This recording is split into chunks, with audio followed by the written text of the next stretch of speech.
All right, you listen to Buddy Melton, Mylon Miller, and well, I want to kind of put you in mind of some Newgrass Revival stuff that you would hear. But the album is called Secrets, Dreams, and Pretty Things, and good record. We've had several of the cuts on this show here before, and I certainly like what those guys sound like. We'll play some more of them a little bit later. 7:44 on WSGS 101.1, and as promised in the studio, we have one of our students from the Kentucky School of Bluegrass and Traditional Music for Hazard Community and Technical College. And I'll introduce him to you, but I want to start out and say that he is not your average just out of high school student.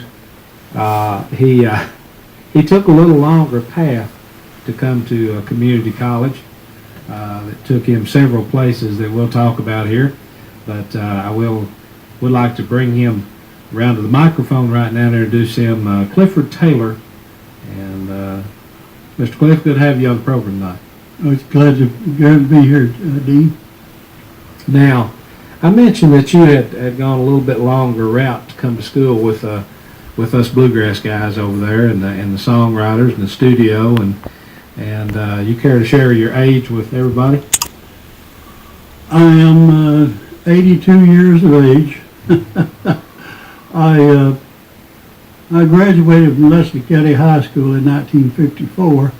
I was born over here in Hazard at the BlueGrass Coal Company, and I went in service in '54 and stayed in for 3 years. I got out in the middle of that recession and couldn't find a job. Went back in February of '59, stayed until I retired in '76. Went back to school and got my degree, taught school for 17 years. Did nothing for a few years, then one day I ran into Gary Begley, the band leader of Salt Creek, and told Gary that I always told my kids if I could find somebody to put my lyrics to music, I could write the lyrics, and lo and behold, if I didn't run into somebody named Dean Osborne, he taught me into coming back to school, and I'm in my third semester. He's teaching me how to play the guitar. I'm not a musician as yet. And then Mr. Virgil Boland, who's also an instructor over there at the school, said that he was going to start teaching me to play the dobro this fall. So hopefully before long I'll be able to play an instrument. And that's about it in a nutshell, Dino. Well, we're proud to have you on the program, and to everybody out there that is wondering if at age 35, 40, 45, 50, you're too old, too far over the hill to go back to school, I would present Mr. Cliff here as a great example of. Matter of fact, I would just say right next to the dictionary definition of "you're never too old to do something new" would be your picture.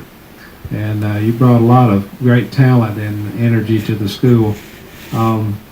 Writing songs is not easy. You hear all these songs on the radio, and my show tonight's going to be full of songs and lyrics. What made you get into writing your thoughts down in the form of songs?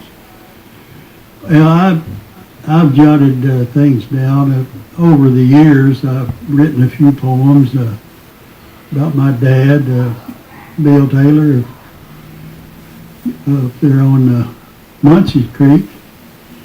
And someone asked me the other day, said, Mr. Taylor said, Mr. Cliff said, where do you get the ideas for songs? I said, well, they're out there, and you just have to grab them. That's not probably a very good analogy, but that's the way I look at it. I mean, when somebody's brushing their teeth and get an idea for a song and run into the desk and start writing, then I guess that's just about as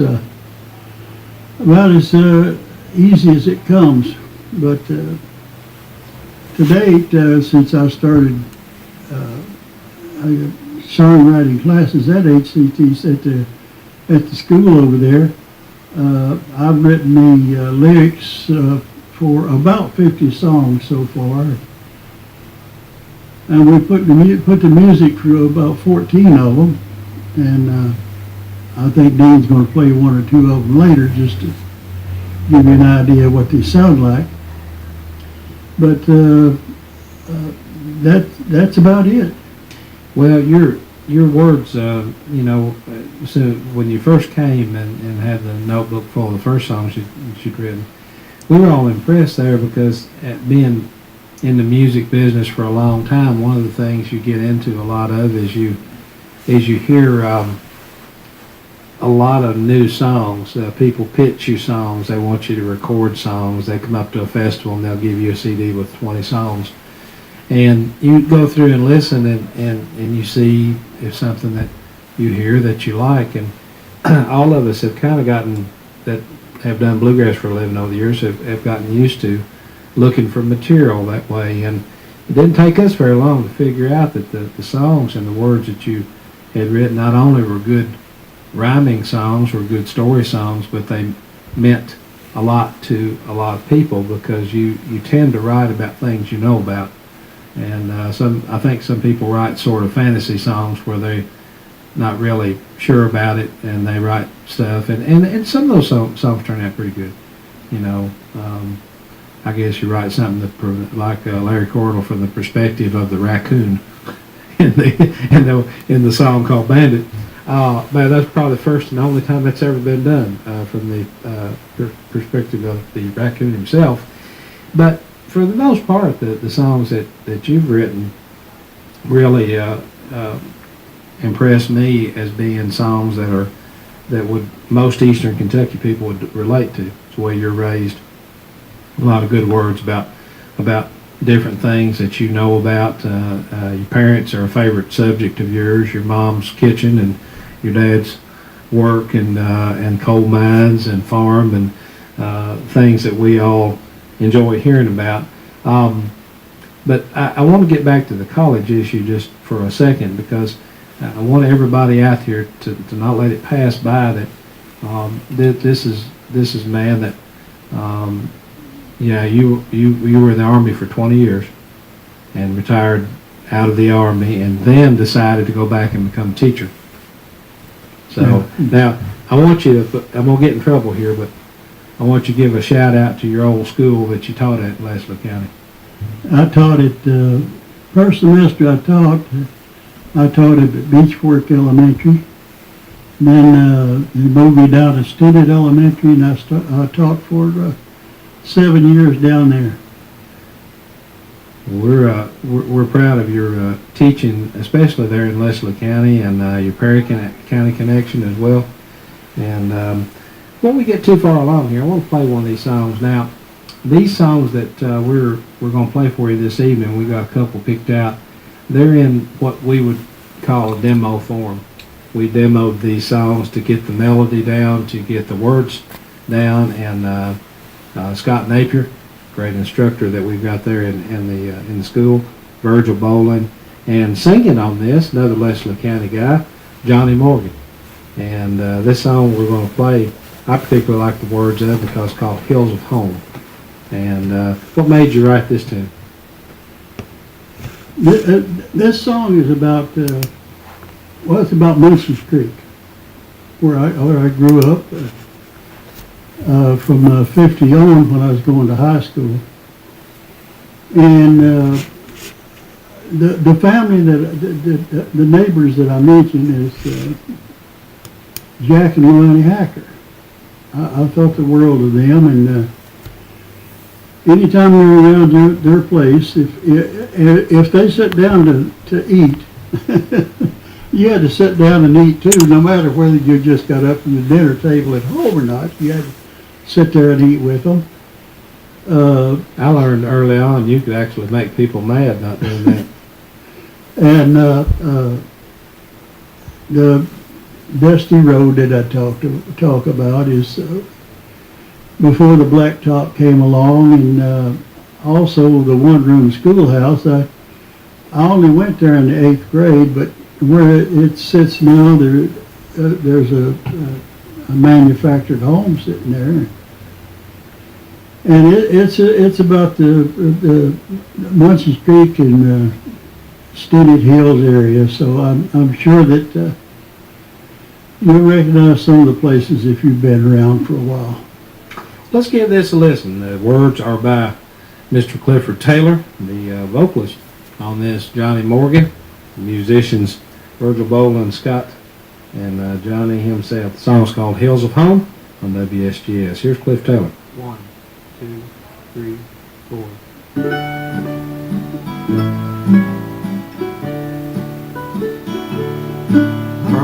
I sat in your chair today. Where have they gone? My hills of home, the old Kentucky hills I remember. Where are the woods where we chased coon on many a night by light of the moon, or hunted for squirrels to the sound of our dogs? Did the trees depart for lumberyards? Where's the dusty road that we walked to school? Does it lie under that ribbon of black?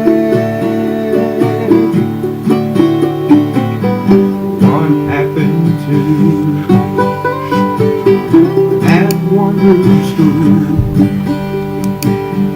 do I see a trailer in its track? Where are the fields of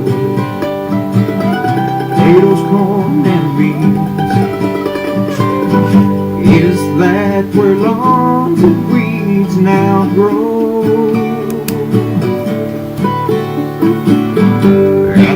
Tall trees that lace the land, is that where houses now stand? Where are all the neighbors that you knew by name, the ones who would help with anything?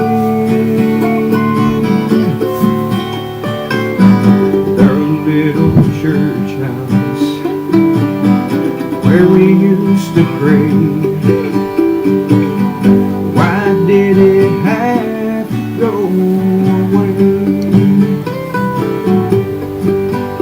So where had they gone, my hills of home, the old Kentucky hills I remember?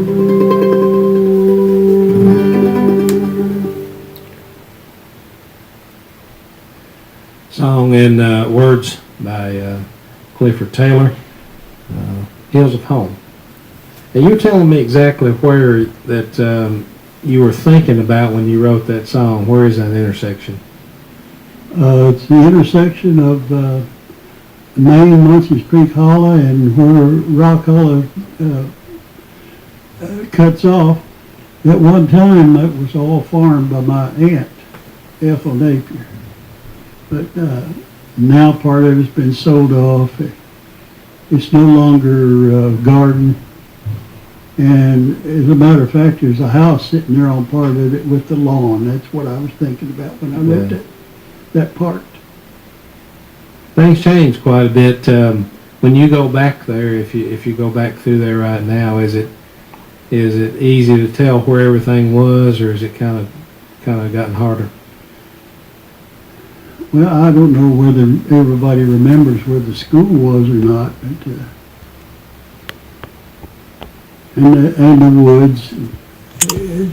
A lot of houses are there now where there was woods before. Yeah. So it's the way I remember it. That's what I wrote about. there's a lot of things in there that I think mean a lot to a lot of folks, especially in Eastern Kentucky, and a lot of your songs lead back to that. What's it been like? Now you work in class work with kids that you were in service longer than they are old. So what's that like for you?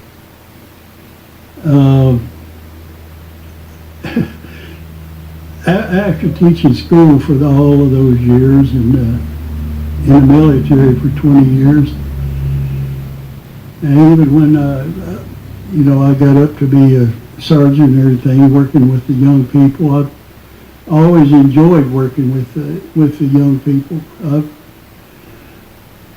Everywhere that I was stationed, I tried to volunteer for some kind of job. A couple of schools, I was the treasurer of the Parent Teachers Association. I was a cub master for a while, little league coach. I did a little bit of everything, but always working with the young people, and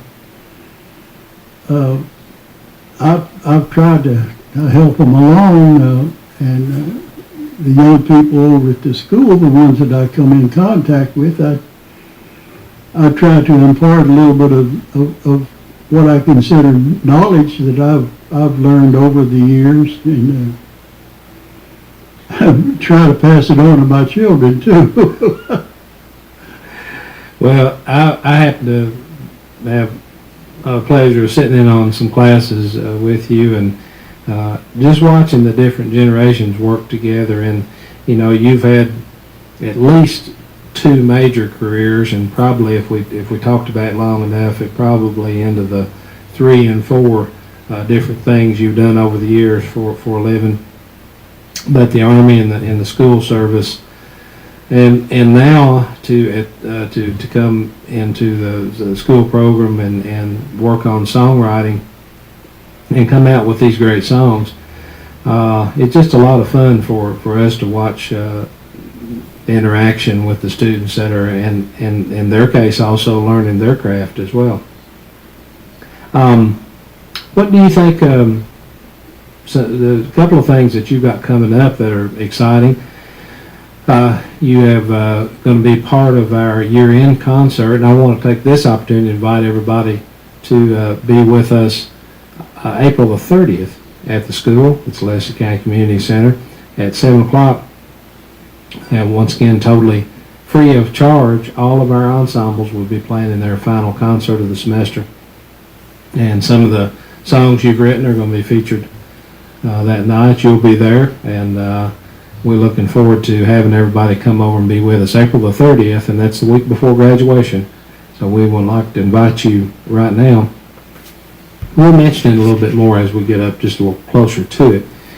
But you continue to write songs. We've got some songs that you're submitting for some showcases, and you've got some folks interested in recording your material, some professional bands. You've sent songs to bands and gotten a good response. You've sent some to friends and gotten a good response. You've gotten a great response from our songwriters, and it's not like we haven't seen a song or two. we know what we like, and so what's your goals for the future? What would you like to see happen with your songwriting? Well, I would like to see one or two picked up by a major band. We put out another demo, a 5-song demo before Christmas, and I passed it out to some of the band leaders, and I've got a good response. But it takes a while, for the band leaders to put together enough songs that they like to go ahead and make a CD, a new album. So hopefully, but some of them will be picked up, and I'm pretty sure that they will be. Dean and Scott and Virgil seem to think that we're on the right track as far as their songs go, so hopefully that'll keep on. And I haven't, I still have to go in order to get to a certificate of a professional studio artist. I still have 4 semesters to go, and of those 4 semesters, I have to participate in 4 ensembles. And what I've got to do this summer, I've got to get to where I can play a guitar a little bit to take part in an ensemble this fall. And like I said before, this fall, Mr. Virgil Bowling is going to start instructing me on how to play the dobro. So I'm looking forward to that. I've always been partial to the Hawaiian steel, and they don't mesh with a bluegrass band, but the dobro does, and it's along the same, same alternative for a good Spanish steel.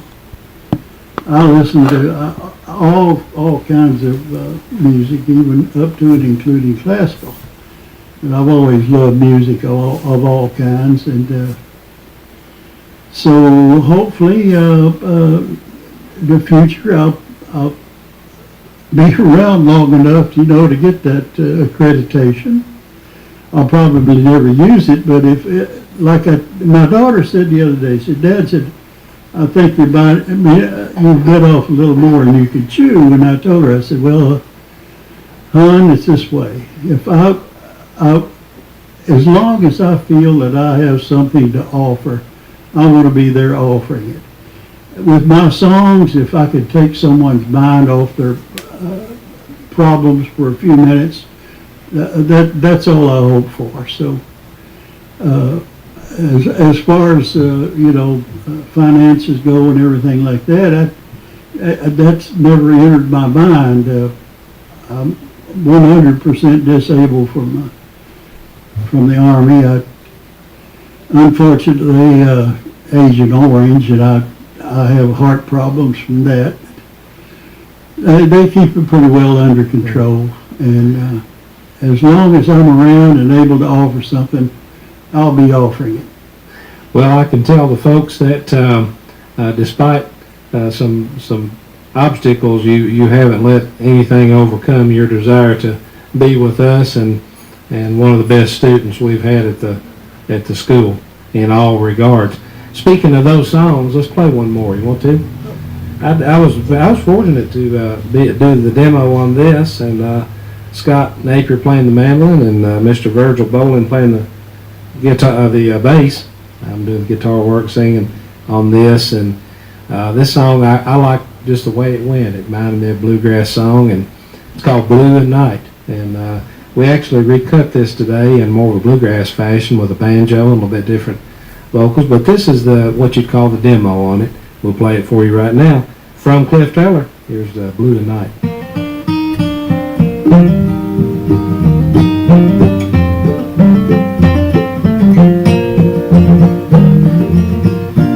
The only time I get blue is when I think of you. It happens all through the night. Night just don't do me right.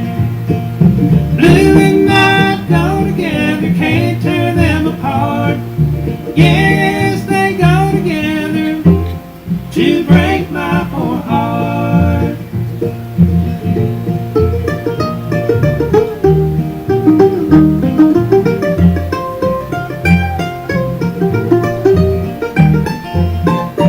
I stay busy through the day, keeps your memories away. Then the nighttime brings them on, and they stay all night long. Blue and night go together, can't tear them apart.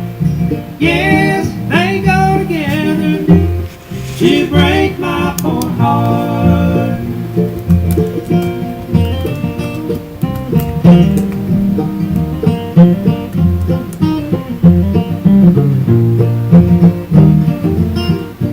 I don't know how long it will last.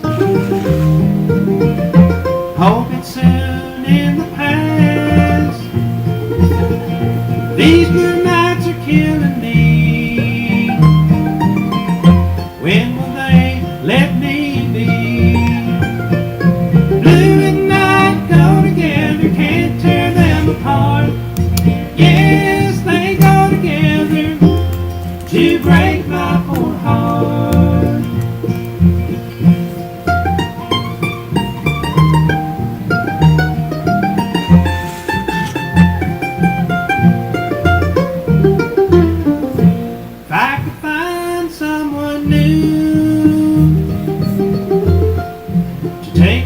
trace of you. Maybe then you'll go away, and the night will turn to day. Blue and night go together, hand in heart. Yes, they go together to break my poor heart. To break my poor heart. To break my poor heart.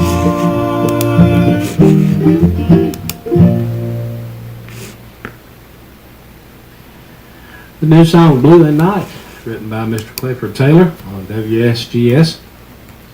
And glad to play that one, Cliff. I enjoyed that demo version, and coming up here in a couple of weeks we'll actually have the BlueGrass version for you with banjo in tow. We're kind of working on that today, and I hope everybody enjoyed that out there, and I hope you enjoyed visiting with our dear friend and guest, HCTC's Kentucky School Bluegrass and Traditional Music student, Clifford Taylor. Mr. Cliff, thanks for being here with us. My pleasure, Dean, and thank you for having me. Before we go, I want to, on behalf of everybody at the station and everybody listening, thank you for your service to our country. Well, you're quite welcome. We wish you the very best of luck with all of your songwriting endeavors. And remember, folks, if you were wondering whether or not school has passed you by, it has not.